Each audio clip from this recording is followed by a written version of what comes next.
امام الانبیاء جناب محمد رسول اللہ صلی اللہ علیہ وسلم کی تشریف آوری سے 55 دن پہلے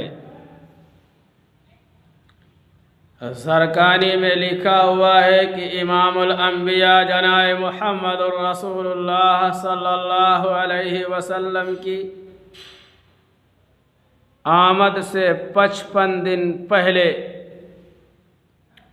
یمن کا ایک بادشاہ تھا جس کا نام ابرہہ ہے۔ اس نے یمن کے دارالسلطنت صنعاء کے اندر ایک گرجا گھر تعمیر کیا۔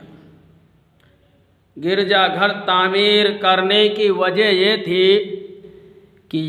لوگ خانہ کعبہ کے اندر آ کر کے عبادت کرتے ہیں،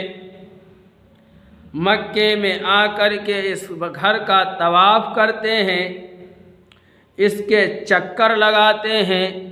دور دور سے لوگ آ کر کے یہاں عبادت کرتے ہیں۔ اس لیے اس نے صنعاء کے اندر ایک خوبصورت گرجا گھر تعمیر کیا۔ لیکن ایک شخص عرب کا تھا، کنانا کا، اس کنانی کے اندر ایک غصہ بھڑکا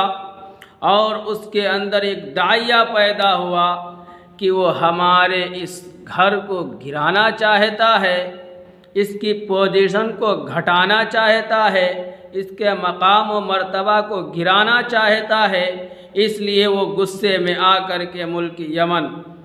کہ دارالسلطنت صنعاء میں پہنچا اور جو گرجا گھر اس نے تعمیر کیا تھا اس میں اس نے قضاء حاجت کر دی۔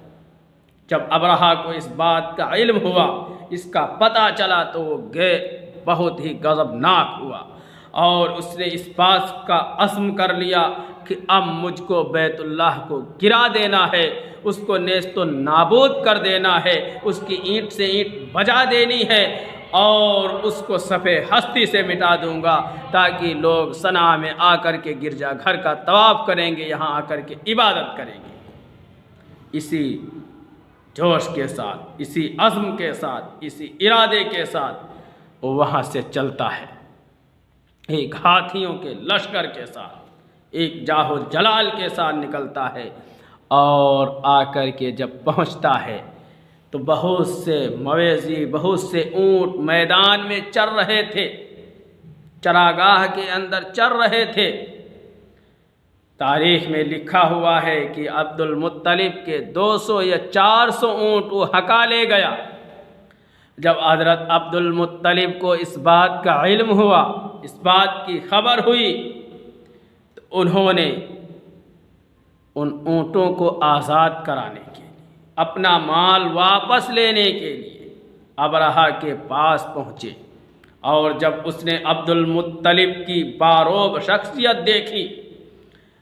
بہترین قد ہے، خوبصورت چہرہ ہے، چہرے پر نورانیت چمک ہے، پیشانی میں نور چمک رہا ہے، تو اس نے تخت سے اتر کر کے نیچے خود بیٹھا اور عبد المطلب سے بات چیت کی اور ان سے متاثر ہو گیا۔ عبد المطلب کی عزت اس کے دل میں بیٹھ گئی، ان کا رعب اس کے دل میں بیٹھ گیا، اس طرح مرعوب ہوا۔ لیکن جب عبد المطلب سے ہم کلام ہوا اور اس نے کہا کس غرض سے آنا ہوا، تو عبد المطلب نے کہا میں آنا اس مقصد سے ہوا ہے کہ آپ میرے اونٹ ہکا لائے ہیں جو میدان میں چر رہے تھے، آپ میرے اونٹوں کو آزاد کر دیں۔ ابرہہ بڑے متعجب خیر جملے کہنے لگا اور وہ تعجب میں پڑ گیا۔ اس نے کہا میں تو سمجھتا تھا کہ آپ مجھ سے منت سماجت کریں گے، کیونکہ میں آپ کے شہر میں آپ کے مقدس گھر کو گرانے کے لیے آیا ہوں،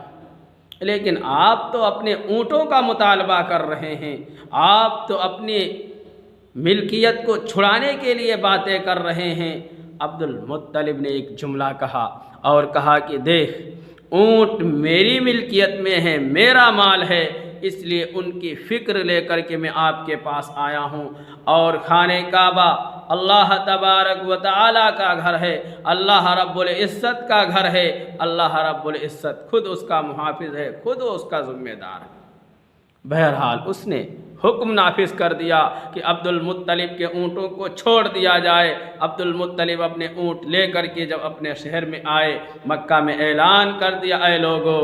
اے لوگو تم اپنا مال لے کر کے پہاڑ پر چڑھ جاؤ اور اپنے مویشی لے کر کے پہاڑوں پر نکل جاؤ، ان کی کھو میں چھپ جاؤ اور محفوظ جگہ میں پہنچ جاؤ۔